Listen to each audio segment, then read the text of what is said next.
Hi folks, here we are back at the Mayor's desk chatting about some of the things that came out of the most recent council meeting. And of course, as everybody knows, our dry zone survey, looking at whether we go for a citywide dry zone or not, that closed last week. Next steps, everybody keeps asking the next steps. Report is now being put together for the next council meeting. Certainly a short turnaround because the next council meeting is only on May the 19th and we are looking at that report going to council. It will give us all the figures, fantastic response. It will also include all the comments that people made. And to those that doubted it, yes, we do read them and we will study them and we will analyse them. So we've got the results of the survey, the number of people, the comments, also compiling other information that has been received from a range of organisations.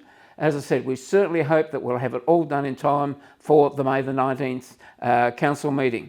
And certainly at that stage, council will then look at the way forward. But I do thank the thousands of people, and yes, we had a fantastic number that participated in the survey. Thank them for doing that. But certainly we've got more work to do there. It's only one tool in the toolbox, as we say, to try to look at some issues. But again, thank you, and it won't be long, and we'll have all the information back to the community. Council has also just released the draft annual business plan and budget for the coming financial year. Won't talk about what's in it, it takes far too long to explain that. What I would do is encourage everyone to go to the council website, make yourself aware of it. When you've got a spare moment, have a good read through what council is proposing, how we're looking at maintaining all our services, going on with the projects that you've been waiting for, thanks to the fact that we've now got federal and state government funding for many of those. And it will also tell you on the website how you can have your say, how you can respond to us, the different methods. We have physical meetings that you'll be able to attend. You can do it via email, whole range of ways there. But at least just go to the website and check it out. It is for all our futures. And of course, during the next few weeks, we'll talk more about that. Very pleased to report that 4 local organisations have received some funds. Got to refer to the notes here.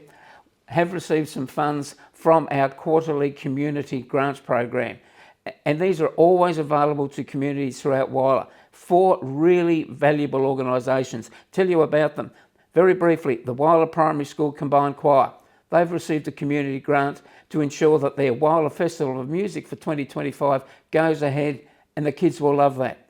The Whyalla Bowling Club, they've got a grant from us to look at engineering, or an engineering report on their bowls lighting outdoors. Needs replacing. That's affecting people getting out and enjoying bowls, particularly at night, obviously. The Whyalla Scouts for the Rosie Street Hall ceiling replacement program they've got underway. That's limiting the number of youngsters that can now utilise those facilities. Very important. And one to the RSPCA, something called Pet Well. It's a Pet Check Park Day. Say that 6 times very quickly. But what it is about, there will be opportunities for people that are perhaps struggling with their pets. It might be financial, might not be able to cope, might be thinking of just surrendering your pet. The last thing we want to see is people abandon them. They will help with information, advice and support. So those days, once they're happening in Whyalla, will be very, very beneficial. So some great outcomes there. More grants coming out every quarter through council. Certainly check the website and see how your organisation may be able to benefit. As usual, I encourage you to always read through the agenda and you'll certainly discover something I believe you don't know about what council is doing or the benefits for the community. Finally, don't forget, we're now into May. We're into the season of starting the Cuttlefest season. We will have Cuttlefest getting underway during the next 2 to 3 months. Whole heap of activities. Watch our socials, watch our website and make sure you have some fun during the Cuttlefest season here. The only place in Australia you can enjoy that. That's enough from me. Catch you next time. Cheers.